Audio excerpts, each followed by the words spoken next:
आज हम पढ़ेंगे ठोसों में ऊर्जा बैंड। अब ठोसों में ऊर्जा बैंड होता क्या है?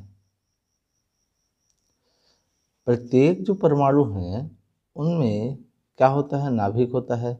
और नाभिक के चारों ओर क्या होता है, इलेक्ट्रॉन जो है विभिन्न त्रिज्याओं के कोषों में और उप कोषों में क्या करते रहते हैं, परिक्रमा करते रहते हैं। और परिक्रमा कर रहे ये जो इलेक्ट्रॉन है वो क्या करते हैं, एक निश्चित ऊर्जा प्राप्त कर लेते हैं। मतलब उनकी क्या होती है, एक निश्चित ऊर्जा होती है। अब उसी से संबंधित ऊर्जा बैंड होता है। तो क्या होता है, देखिए, विभिन्न उपकोषों में विभिन्न इलेक्ट्रॉनों की निश्चित ऊर्जाओं के मानों को परमाणु के ऊर्जा स्तर कहते हैं। अब आप जानते हैं कि जब आदमी एक पद में होता है तो उसकी निश्चित ऊर्जा होती है, दूसरे पद में गया तो उसका अलग वेतन हो जाता है, अलग ऊर्जा हो जाती है, और बढ़ा तो उसकी अलग ऊर्जा हो जाती है। इस प्रकार से अलग अलग पद में अलग अलग ऊर्जा होती है। इसी प्रकार से यदि इलेक्ट्रॉन जो है एक कोष को छोड़कर दूसरे कोष में गया तो उसकी ऊर्जा भिन्न हो जाएगी। और इन्हीं ऊर्जाओं के अंतर को ही क्या बोला जाता है, ऊर्जा स्तर कहा जाता है।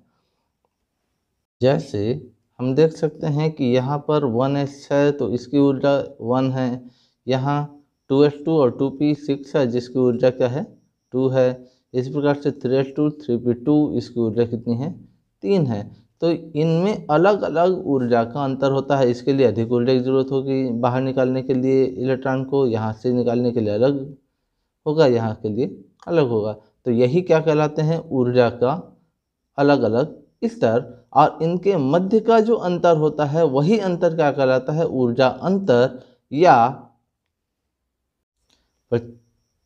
या ऊर्जा बैंड, जिसको आपको बताया गया है यहाँ। अत्यंत पास पास स्थित अनेक ऊर्जा स्तरों के समूह को ऊर्जा बैंड कहते हैं। यदि यही ऊर्जा स्तर क्या हो जाए, बहुत पास पास हो जाए, कौन से ऊर्जा स्तर, ये जो ऊर्जा स्तर है ये क्या हो, बहुत पास पास हो जाए, तो इन्हीं को क्या बोला जाएगा, ऊर्जा बैंड बोला जाएगा। ये तो हो गया ऊर्जा बैंड।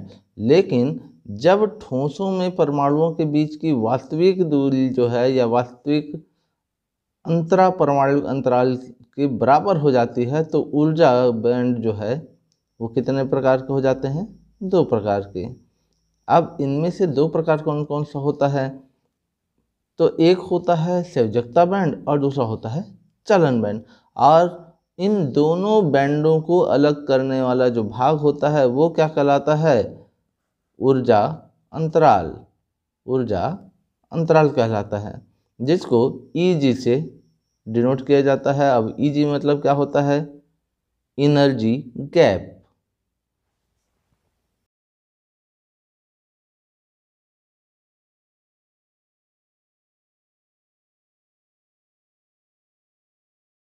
तो संयोजकता बैंड क्या होता है, हमने 2 प्रकार के बैंड देखे, अब दोनों में से कौन कौन सा होता है, संयोजकता बैंड के बारे में पढ़ेंगे। तो संयोजकता बैंड क्या होता है, संयोजकता इलेक्ट्रॉनों की ऊर्जाओं का एक बैंड होता है, मतलब जो भाग लेने वाले हैं। इसमें संयोजकता इलेक्ट्रॉनों के ऊर्जा स्तर समाविष्ट होते हैं, मतलब उसमें समाहित होते हैं। यह बैंड क्या होता है, पूर्णतः या आंशिक रूप से इलेक्ट्रॉनों से भरा होता है, या तो पूरा भरा रहेगा या तो आंशिक रूप से।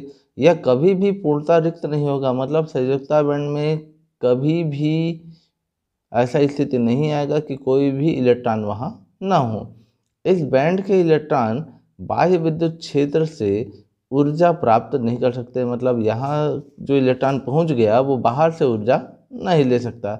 अतः विद्युत चालन में इन इलेक्ट्रॉनों का कोई योगदान नहीं होता, मतलब ये जो है विद्युत के प्रवाहित होने के लिए भाग नहीं लेता। इसके बाद इसका जो दूसरा भाग है चालन बैंड, यह क्या होता है, यह बैंड पूर्ण रूप से क्या होता है, रिक्त होता है अथवा आंशिक रूप से भरा होता है। या तो ये पूरा पूरा खाली होगा या थोड़ा बहुत इलेक्ट्रॉन इसमें रह सकता है। इस बैंड के जो इलेक्ट्रॉन है वो विद्युत क्षेत्र से ऊर्जा प्राप्त कर सकते हैं। हमने देखा संयोजकता बैंड वाला जो है ऊर्जा प्राप्त नहीं कर सकता, जबकि चालन बैंड वाला जो है क्या कर सकता है, बाहर से ऊर्जा ले सकता है। अतः ये इलेक्ट्रॉन विद्युत चालन में भाग लेते हैं, मतलब यही हैं जो बाहर से विद्युत के प्रवाहित होने के लिए जिम्मेदार होता है। इसके बाद वर्जित ऊर्जा अंतराल, ये क्या होता है, संयोजकता बैंड और चालन बैंड के बीच का ऊर्जा होता है। इसी की वजह से विद्युत प्रवाहित भी होता है और इसी की वजह से विद्युत रुक भी सकता है। यदि इसकी ऊर्जा जो है अधिक है तो वो विद्युत को बहने नहीं देगा, और यदि इसकी ऊर्जा कम है तो ये आसानी से विद्युत धारा का प्रवाह होने देगा। और यदि बीच में है, ना बहुत ज़्यादा ना बहुत कम, तो कुछ मात्रा में प्रवाहित होगा और कुछ मात्रा में नहीं होगा। बैंड के आधार पर जो ठोस हैं उनको 3 भागों में बांटा गया है। अब कौन कौन से 3 भाग है? तो एक है चालक, दूसरा विद्युत रोधी और तीसरा अर्धचालक। ठीक है, ऊर्जा बैंड के आधार पर ही इनको 3 भागों में बांटा गया है। अब ये 3 भाग होते क्या क्या हैं? तो पहले जो चालक है, चालक क्या होता है? उन पदार्थों को चालक कहते हैं जिनमें इलेक्ट्रॉन अर्थात विद्युत का प्रवाह सुगमता पूर्वक हो सकता है। आप जान लो कि जिससे करंट लगे, करंट लगा मतलब वो क्या है? वो चालक है। एकदम सिंपल।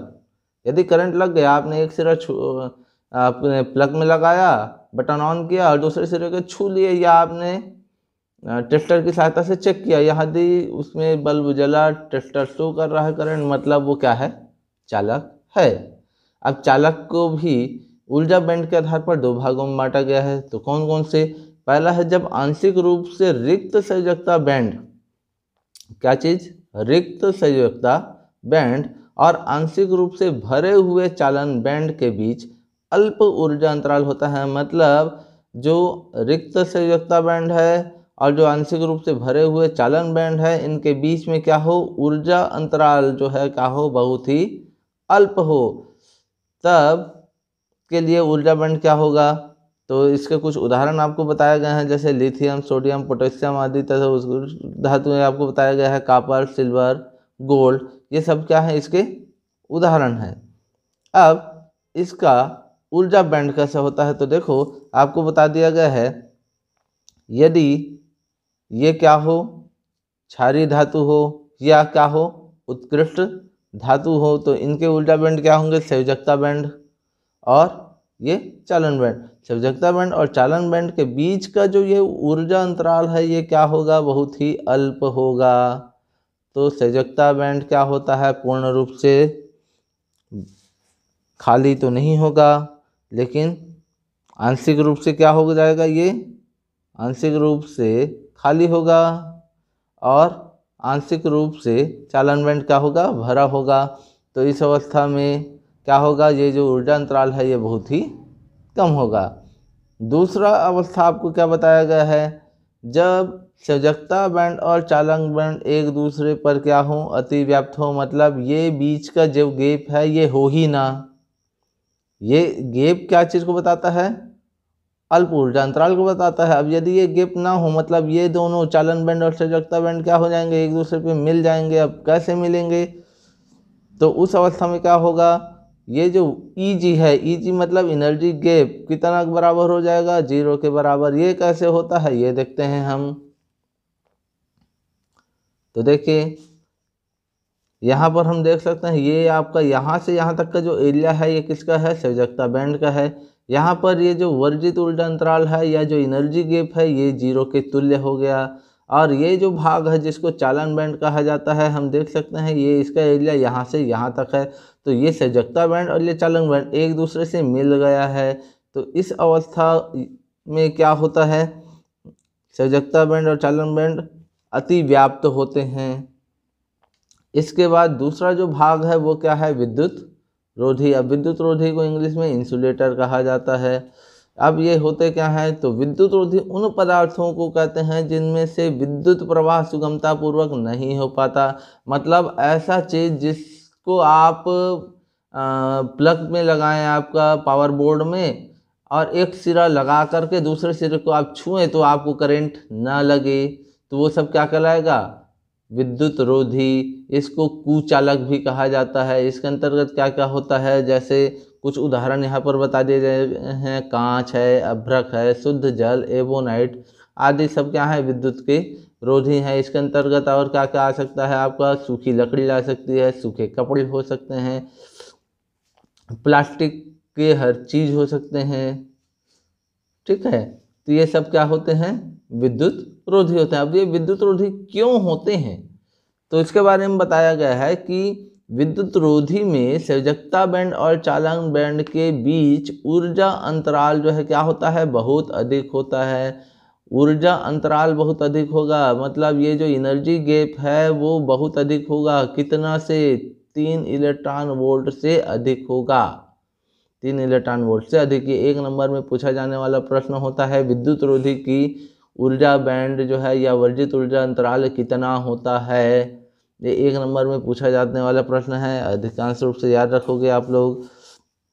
अब कुछ के आपको बताए गए हैं, जैसे उदाहरण हीरे के लिए ऊर्जा अंतराल की चौड़ाई जो है 6 इलेक्ट्रॉन वोल्ट होती है। इस प्रकार विद्युत रोधी में ऊर्जा अंतराल इतना अधिक होता है कि किसी भी बाहरी उत्तेजक, ऊष्मीय, प्रकाशिक या विद्युत द्वारा इलेक्ट्रॉनों को संयोजकता बैंड से चालन बैंड में उत्तेजित नहीं किया जा सकता। चालन बैंड में एक भी इलेक्ट्रॉन नहीं होता है। कहाँ पर, चालन बैंड में कोई भी इलेक्ट्रॉन नहीं होता। अब जब इलेक्ट्रॉन ही नहीं होगा तो विद्युत रोधी में विद्युत चालन संभव नहीं होगा, क्योंकि हमने पीछे देखा कि चालन बैंड में ही क्या होते हैं, कारक होते हैं किसके, विद्युत के प्रवाहित होने के। अब यही नहीं रहेगा तो फिर प्रवाहित नहीं होगा। तो यहाँ पर आपके बुक में कुछ गलतियाँ दी गई है, इसको आप लोग सुधार लेंगे। एनर्जी गैप का वैल्यू जो है 3 इलेक्ट्रॉन वोल्ट से अधिक होगा। इसके बाद लास्ट भाग आते हैं किसमें, अर्धचालक। अर्धचालक किसको बोलते हैं, तो अर्धचालक उन पदार्थों को कहते हैं जिनकी विद्युत चालकता चालक और विद्युत रोधी के बीच होती है। अब चालक और विद्युत रोधी के बीच क्या होता है, मतलब एनर्जी गैप जो है 0 से कुछ ज़्यादा होगा लेकिन 3 इलेक्ट्रॉन वोल्ट से कम होगा। तो एनर्जी गैप देखेंगे 3 इलेक्ट्रॉन वोल्ट से कम है, तो इस अवस्था को क्या बोला जाता है, अर्धचालक में ऊर्जा बैंड, संयोजकता बैंड और चालन बैंड के बीच जो ऊर्जा अंतराल है वो 3 इलेक्ट्रॉन वोल्ट से कम होगा। तो याद रखिएगा, चालक में ऊर्जा बैंड कितना होता है, वर्जित ऊर्जा अंतराल या एनर्जी गैप जो है 0 होता है। जबकि अर्धचालक में ये क्या होता है, 3 इलेक्ट्रॉन वोल्ट से अधिक होता है। और अर्धचालक में क्या होता है, ये 3 इलेक्ट्रॉन वोल्ट से कम होता है।